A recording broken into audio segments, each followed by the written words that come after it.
Processo número 50 da pauta. Deixa eu abrir aqui. Número 50, RO 11.783.46/2017.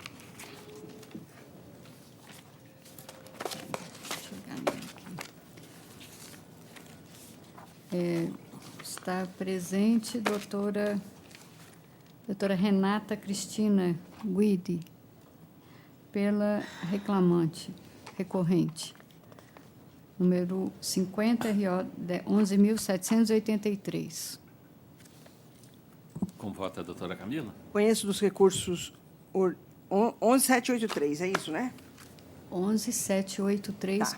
Rejane e Via Varejo. Conheço os recursos ordinários interpostos pelas partes, salvo quanto ao pedido obreiro de pagamento em dobro de domingos e feriados, laborados por ausência de fundamentação. Preliminarmente, rejeito as arguições de impossibilidade de utilização de prova emprestada diante da ausência de anuência da ré, no mérito do provimento parcial aos apelos para 1. Determinar a observância da evolução salarial da reclamante para o cálculo das horas extras laboradas. 2. Excluir da condenação o prêmio estímulos e reflexos. 3. Fixar em 5% do valor das comissões recebidas pelas vendas canceladas os mesmos reflexos deferidos já determinados na sentença. 4. Condenar a reclamada ao ressarcimento da autora pelos gastos com uniforme no valor hora arbitrado de R$ 400 anuais, verba de caráter indenizatório. 5. Determinar o pagamento de reflexos das diferenças dos prêmios em repouso semanal remunerado durante todo o contrato de trabalho, período não prescrito, inclusive nos meses posteriores à distribuição da presente demanda, parcelas vincendas. E, a partir disso, seus reflexos em aviso prévio, 13º e 14º salários, férias mais 1/3 e sobre todas as verbas de natureza salarial em FGTS, mais 40%, sem prejuízo da composição da base de cálculo. 6. Condenar a reclamada às parcelas vincendas, conforme se apurar em liquidação. 7. Determinar a aplicação do PCAE a partir de 25/3/2015 e da TR para o período anterior.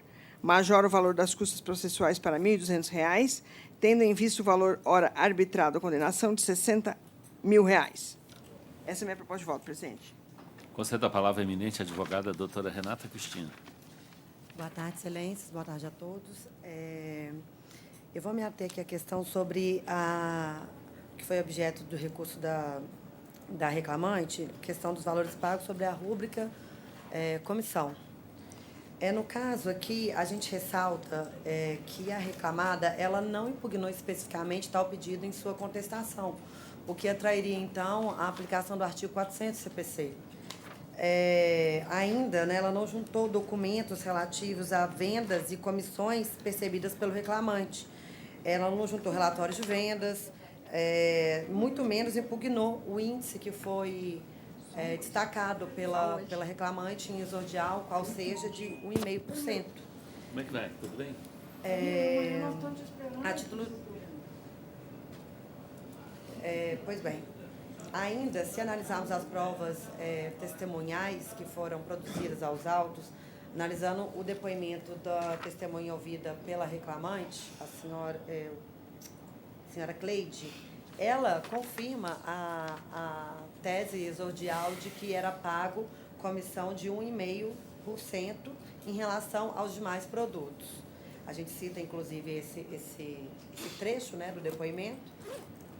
Mas, em relação ao extrato de vendas que foi juntado pela RE sobre B6A8D4F, a reclamante ela impugnou especificamente tal documento, uma vez que o mesmo ele não se presta a fazer provas, ele não é documento hábil, tendo em vista que ele não menciona a base de cálculo das comissões, ele não menciona os percentuais aplicáveis e os valores das reversões das comissões.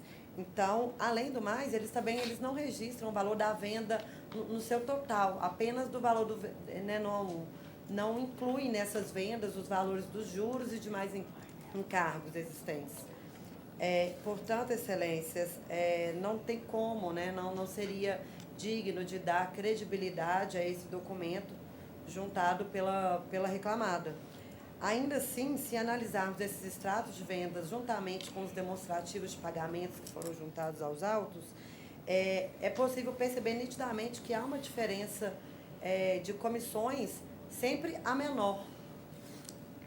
Portanto, Excelência, sustento nesse sentido, peço que seja revisto o voto da ilustre relatora neste aspecto e que os demais votantes a acompanhem e seja reformada a sentença neste tocante. Muito obrigada.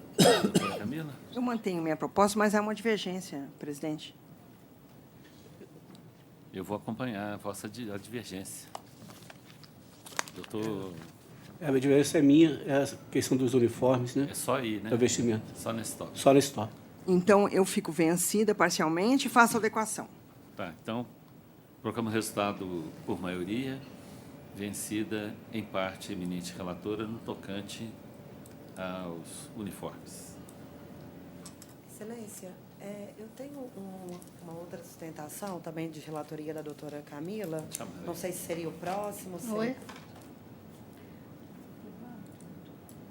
Diga qual é o processo. É o...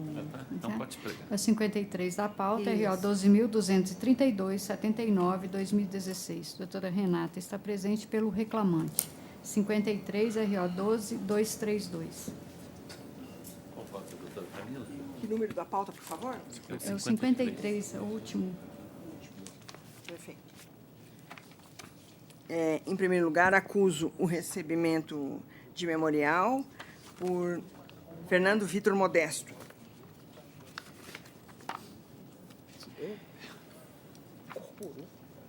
Conheço o recurso ordinário interposto por Fernando Vitor Modesto, salvo quanto ao pedido de PLR por ausência de dialeticidade. Preliminarmente, rejeito a arguição de nulidade da sentença em razão de cerceamento de defesa. Prejudicialmente, acolho a arguição de inaplicabilidade da Lei 13.467 de 2017 no aspecto material e em relação aos honorários de sucumbência advocatícios. No mérito propriamente dito, dou provimento parcial ao apelo para 1. Decotar da sentença o pagamento recíproco de honorários advocatícios sucumbenciais. 2. Determinar a aplicação do IPCAE como índice de atualização dos créditos trabalhistas, mantidos os valores arbitrados à condenação e às custas por compatíveis. Concedo a palavra à eminente advogada, doutora Renata Cristina. Cumprimento novamente a todos. Aqui, Excelência, vou me ater principalmente ao que é o cerne do nosso recurso, é a questão da preliminar, que seria a desconsideração da segunda testemunha da reclamante, né, que o douto juízo de origem ele entendeu que o testemunho teria sido tendencioso e não teria sido hábil a convencê-lo. Pois bem, Excelências, na verdade, o que acontece é que o douto juízo ele excluiu, ele não considerou o depoimento da segunda testemunha, isso em sentença. Aliás, isso tem sido um hábito, né? Não um hábito, mas tem sido corriqueira essas desconsiderações de testemunhas deste juiz especificamente em processo contente com a Via Varejo. E isso em sentença, não oportunizando, portanto, a reclamante de sequer produzir outras provas em audiência. É sabido, Excelências, que em audiência, a testemunha, ser testemunha é algo muito sério. E, portanto, em audiência, ela, inclusive, antes de iniciar, né, qualquer depoimento, prestar qualquer depoimento, ela é advertida, ela é compromissada com a verdade, sob pena de aplicações entender por crime de falso testemunho, pena de multa, enfim. Se o douto juiz de piso assim entendeu, né, que o depoimento da testemunha teria sido tendencioso, por que não, então, aplicar naquele momento, ali em audiência, essas penas que lhe eram cabíveis, né, se assim entendesse? Então, me soa um pouco, digamos, estranho ele entender que esse depoimento tenha sido tendencioso apenas à sentença. Portanto, ainda a gente traz alguns trechos de várias sentenças em que isso tem acontecido, a gente cita isso no nosso recurso, inclusive foi apresentado em sede de memoriais. Eu peço que Vossas Excelências analisem com cautela, com muito cuidado, e que, diante desse cerceamento, né, do direito de defesa da reclamante, que sequer essa testemunha foi ouvida como informante, no caso, que se analise, que se reveja a decisão de Vossa Excelência neste aspecto, que acolha preliminar de cerceamento do direito de defesa e que se dê a credibilidade ao depoimento da testemunha da reclamante e que, se assim não fosse o entendimento,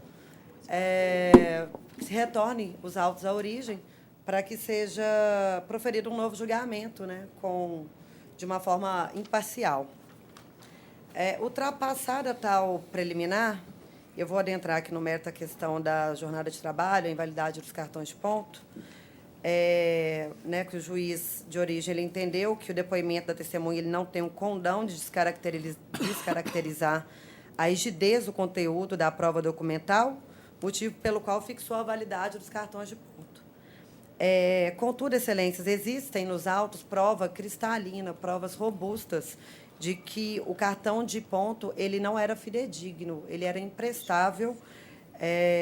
Tanto é que existem confissões reais assim do preposto de que, em caso que era possível eles inserirem as horas trabalhadas pelos empregados do cartão de ponto, como, por exemplo, em casos em que os mesmos não estavam funcionando, né, em casos em que eles estavam com defeito. Então, isso já é suficiente para poder desmistificar a questão da rigidez do cartão de ponto, que ele teria sido fidedigno. A gente junta também, excelências, alguns depoimentos de alguns prepostos da ré, em que eles admitem a existência de controle de ponto, de um controle de ponto paralelo, que é feito, pode ser pelo sistema que eles chamam de PECOM, ou então pela existência de uma tela chamada cartão de ponto externo, que cada um chama de um jeito, mas trata-se desse sistema PECOM. A reclamada também ela não trouxe nenhum relatório, nenhum documento que prove a existência desse sistema paralelo, que, caso houvesse algum problema com o ponto, eles poderiam registrar no PECOM. Eu ressalto ainda que o PECOM, esse dito sistema paralelo, ele não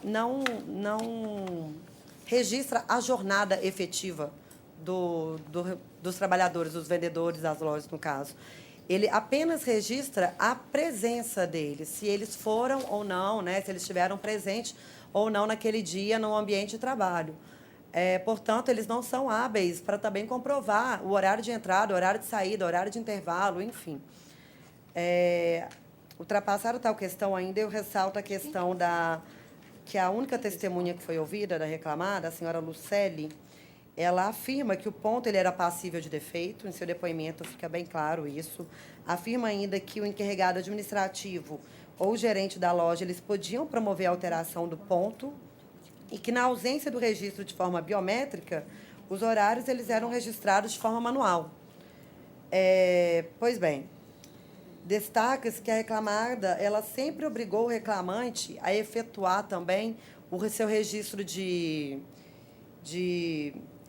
ponto, de forma a manter sempre o seu banco de horas um saldo negativo.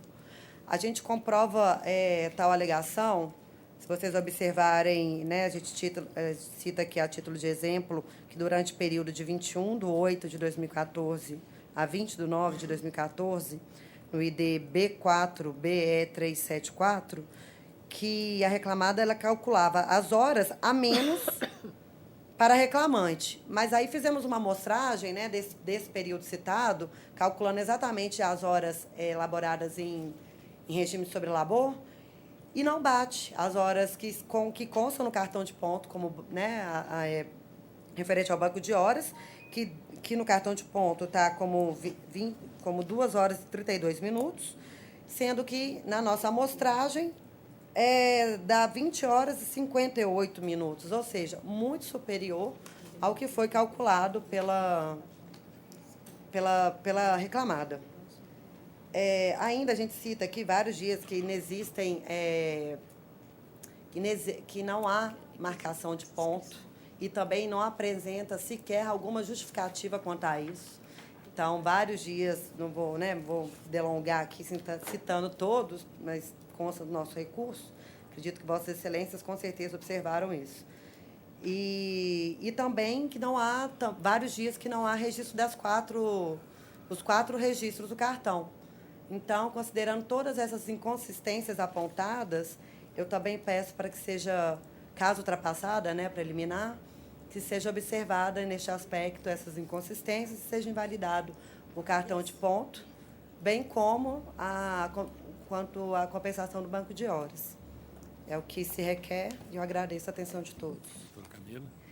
Presidente, a turma tem prestigiado o princípio da imediação.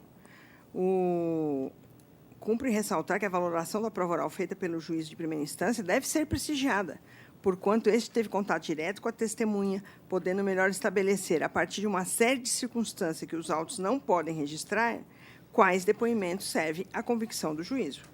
Por isso, deve ser mantido o entendimento do juízo ACO, no sentido de atribuir menor valor probatório ao depoimento da testemunha regimentada pela reclamante. Com relação aos pontos, ao controle da jornada, teve uma perícia. O laudo pericial concluiu que foi evidenciado que o atual sistema de controle de jornada não possui recursos que possibilitem adulterar marcações feitas pelos funcionários. Da mesma forma, o inquérito policial concluiu que não encontraram evidências de fraude. Por isso, mantenho minha proposta de voto. Como vota, doutor Sou eu, né? Zebente? Eu estou acompanhando integralmente. Eu também acompanho e proclamo o resultado da unanimidade. Boa Obrigada, tarde. boa tarde. Seguinte. Uma inscrição para assistir, processo físico 24 da pauta, RO 921. Não, doutor Danilo. 921, 2014, 112, relator, juiz convocado Danilo, revisor, desembargador Milton. E terceira votante, juíza convocada Maria Cristina. 24 da pauta. Está presente doutor Alexandre Orsini para assistir. Senhor presidente, eu estou conhecendo os recursos no mérito, nego-lhes provimento. Há divergência? Não. Da minha parte também não, proclamo o resultado da unanimidade. Seguinte. Agora tem o processo com segredo de justiça. Pode fazer o pregão.